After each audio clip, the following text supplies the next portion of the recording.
What's up guys, welcome to the Q&A video. I uploaded the PR6 quick look not too long ago and the data mine already updated Kearsarge's air raid assistance condition.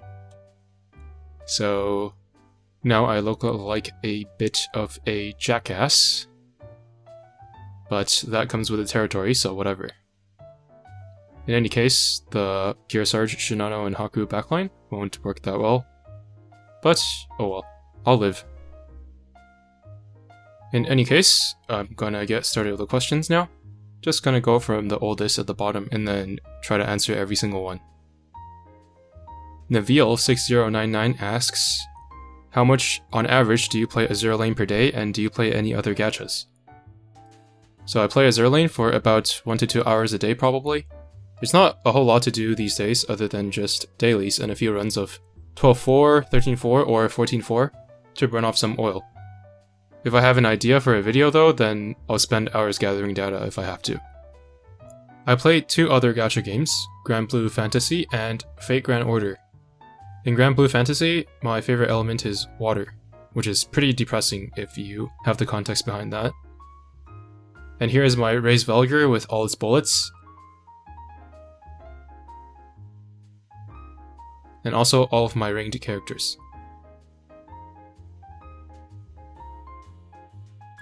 In FGO, I currently have a level 120 Morgan, and am working toward doing the same for Kama and Musashi. Next, M4 Carabine 100 asks, who is your most beloved ship and why? My most beloved ship is Kaga. I like her color scheme, and her old voice actress Kayano Ai is my favorite. I particularly like her lower range, so Kaga's voice was perfect. Her personality is great as well, especially in her oath skin. Nothing about her character is too offensive or extreme, which I absolutely do not mind. Next, Smoomfy asks, do you love me? No. Next, Asserted Paladin 8715 asks, how to farm for gold plates fast. I just clear everything that drops gold plates, whether it be guild missions, Operation Siren, or any shops. If you find a better way, let me know too. Next, SamHart564 asks, out of all the PR6 designs released so far, hopefully the last design will get released before this video comes out. Which one is your favorite, and why is it not Flandre? So my favorite design out of PR6 is probably tied between the 2 DRs, and Flandre is indeed my least favorite. Next, Liu0132 asks, with Kearsarge being the last DR ship, how do you think they're going to balance a BBV with its guns and planes? I think that if the developers can do a little bit of math, they should be able to balance it just fine. Having planes is not really that much different from having a barrage. Next, BabyRope1102 asks, worst and best ships in Azur Lane that people dismiss quickly or overhype. Anyways, congrats, love your content and the deep dives into spreadsheets. Thank you for the kind words and the good question.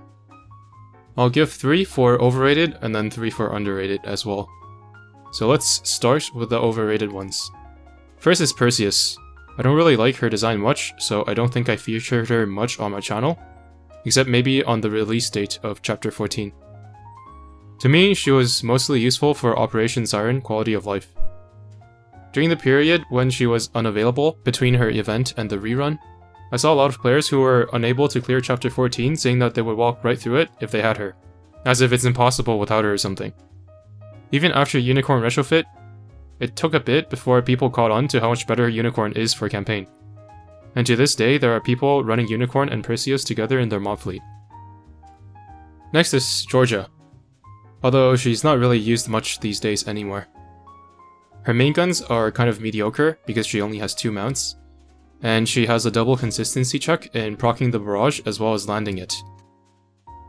Its ability to hit a moving target always felt overrated to me, and it didn't help that her damage was always largely inflated in Chapter 13 due to anti-air, which is where she was primarily used on release. On top of all of that, her hit rate is quite mediocre as well, leading to even more frustration.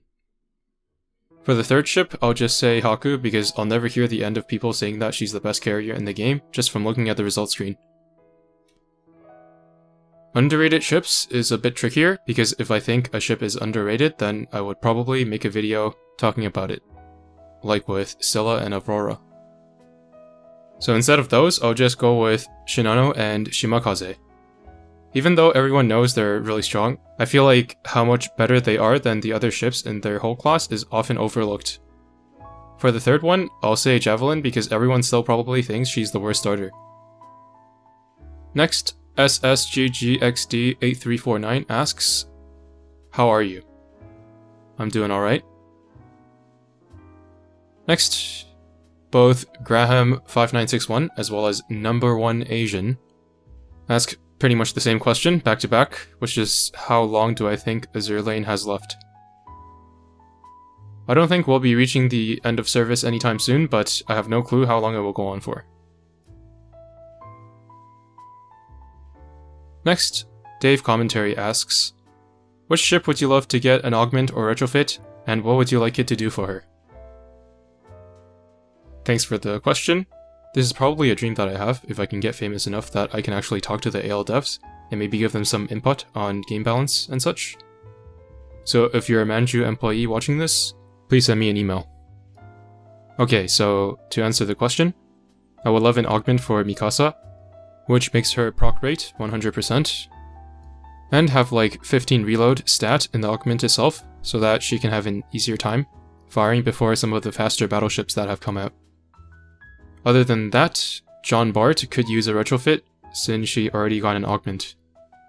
Ideally, her quad 380mm lock becomes just the French gun lock, so she has some AP options, and the manual bonus works on auto as well. Other than that, maybe a retrofit for Belfast, because she probably deserves it by now. I have a lot more ideas like these, but I feel like it's kind of pointless thinking about this stuff, since it'll probably never happen, so whatever.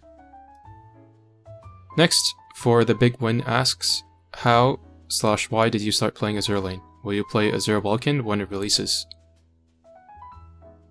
I started playing it when some people in the Grand Blue community were talking about it, when the EN version came out, and the design of some of the ships drew me in, and in particular I remember Prince Eugen's swimsuit really catching my eye. As for Azur Vulcan, if they keep the same principle of keeping the gacha completely free, and then monetize via high quality skins, then I'll probably give it a try. I hope it won't take away from their resources spent on Azur Lane though. Next, Tio Gamborimbo asks, or rather, he just says, love your stuff, bro. That is not a question, but thank you.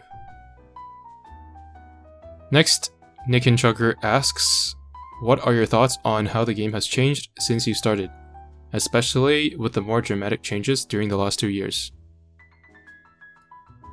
So, my opinion might be controversial, but I actually like the version 2 ships that they have been doing recently.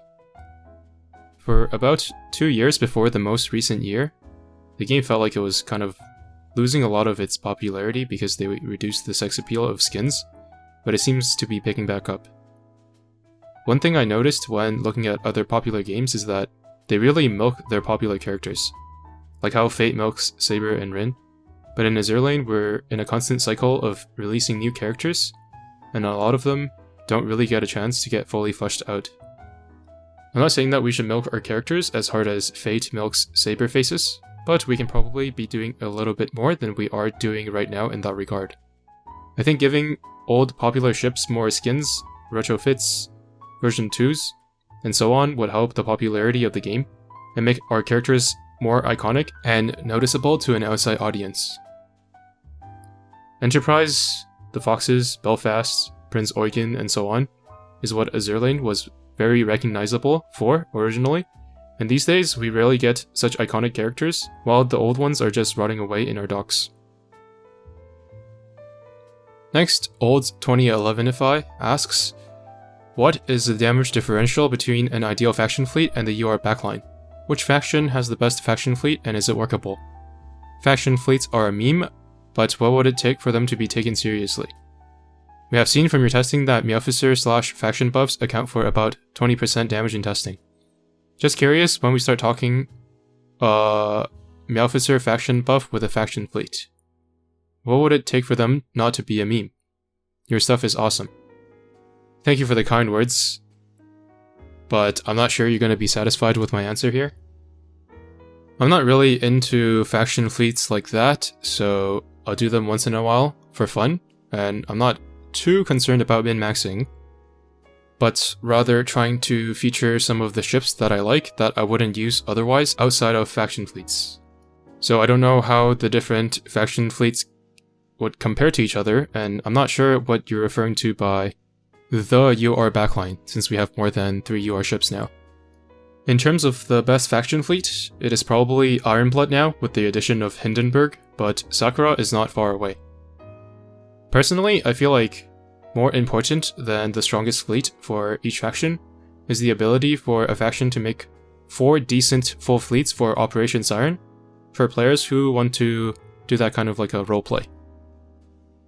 If this is a topic that you're really interested in, then you can always try stuff out for yourself and maybe you can be the one who figures out the answer. And I'm not too sure what you mean by the Meowfisser part, but I guess the best Meowfisser faction buff would probably be the Ironblood one, since it gives firepower, torpedo, and accuracy.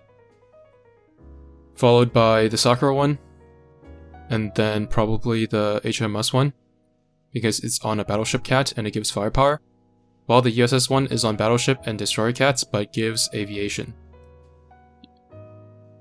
Next, Murloc792 asks, your favorite skin in the game?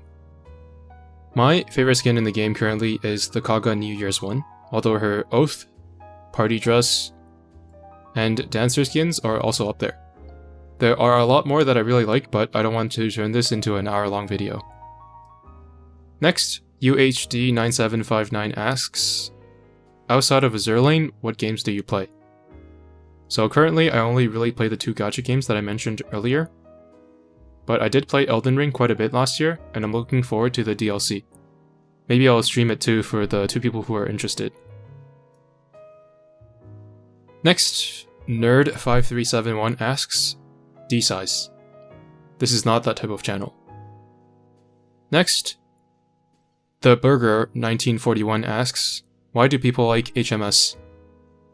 Personally, I like the soft aesthetic and the nice normal girls that they have, but I can't speak for others. Next, Wario Maju asks, if you were to design a ship in AL, what type of ship would it be and what skills should it have? If you were to give me free reign, then I would probably make a J-class destroyer that has even more buffs for HMSDDs than Jervis and Janus, and also the half amount of shots required for all-out assault perk rather than the 30% bonus auxiliary stats. Personality-wise, it would be a more mature leader type of character for the J-class. Next, Goel8970 asks, chances of you doing an ASMR stream/video. I am a fan of ASMR, but the chances of me doing ASMR is close to 0. Next, eShumty5966 asks, hope to hear your opinion on PR6 tiering. Congrats and keep rocking, bro.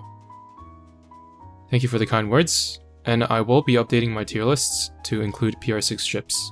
Like the first ones, they will not be super serious, and I think I'll make it a yearly thing after each PR release. Next, the Hat8006 asks, why are KMS simps so cringe? I think the aesthetic of the Ironblood faction is quite edgy, so the players who are super into the aesthetics probably skew younger in age, which may be showing in your interactions with them. And the last question for this Q&A, Red Fox asks, who is the ship you want as your wife the most and in which of her skin? And the answer to that is, of course, Kaga in her Oath skin. Anyways, that's it for the Q&A. I'm pleasantly surprised that nobody came along just to write a mean comment. Hope you enjoyed and that I was able to redeem myself with the pronunciation of Kearsarge. Thanks for watching and see you in the next one.